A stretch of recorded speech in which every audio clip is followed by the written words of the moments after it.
আসসালামু আলাইকুম আপুরা। ক্লাসিকের খুব সুন্দর একটা কালেকশন চলে আসছে। দেখেন এত কিউট একটা সাইজ, মিডিয়াম সাইজের মধ্যে, একটু কিউট সাইজের মধ্যে। এটা লম্বায় থাকতেছে 10 ইঞ্চি, হাইটে থাকতেছে 7 ইঞ্চি। এখানে ক্লাসিকের ব্র্যান্ডিং পাবেন, এখানে একটা ঝুলা পেয়ে যাবেন। আর এইখান সাইডে একদম সলিড পাবেন। এটা কিন্তু ওই যে কোরমের ক্লাসিকটা, অনেকে কিন্তু এই কোরমের ক্লাসিকটা পছন্দ করেন।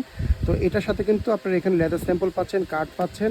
আর এটার মধ্যে কালার পাচ্ছেন হচ্ছে যে রেড কালারটা, আরেকটা কালার পেয়ে যাবেন আপনারা একটু সি গ্রিন কালারের মধ্যে, খুবই সুন্দর একটা কালার। আর এটা ভিতরে যদি একটু ইউজ অপশনটা দেখাই, 3টা চেম্বার, ঠিক আছে। ক্লাসিকের ম্যাক্সিমামই আমরা এখন 3 চেম্বারে ব্যাগ দেখছি। 2টা হচ্ছে ম্যাগনেটিক চেম্বার, একটা হচ্ছে এই যে চেন চেম্বার। চেন চেম্বারের মধ্যে কিন্তু আপনারা এই যে ব্র্যান্ডিংটা পাচ্ছেন কোরমের, ঠিক আছে। তো এই যে খোলার পরে ভিতরে হচ্ছে কোরমের ডাস্ট ব্যাগটা পাবেন। তারপরে আপনাদের লং বেল্টেরও কিন্তু অপশন আছে, লং বেল্টও পেয়ে যাবেন। আর ইনারে হচ্ছে ইউজ অপশনটা হচ্ছে এখানে একটা কার্ড পকেট, এই পাশে হচ্ছে একটা চেন পকেট। ছোটো চেনগুলো দেখেন অনেক প্রিমিয়াম কোয়ালিটির। তো কোরমের ক্লাসিক ব্যাগ যারা পছন্দ করেন তারা কিন্তু এই কালেকশনটা নিয়ে নিতে পারেন। খুবই সফট, খুবই ফ্লাফি এবং খুবই প্রিমিয়াম কোয়ালিটির। এগুলার ক্যাজুয়াল বা পার্টি সব অকেশনেই কিন্তু আপনারা ইউজ করতে পারেন। অনলি 2টা কালার আছে, একেবারে লিমিটেড স্টক, খুবই রিজনেবল প্রাইসে অনলি আমাদের পেজে পেয়ে যাবেন। অর্ডার করে দ্রুত ইনবক্স করে ফেলুন।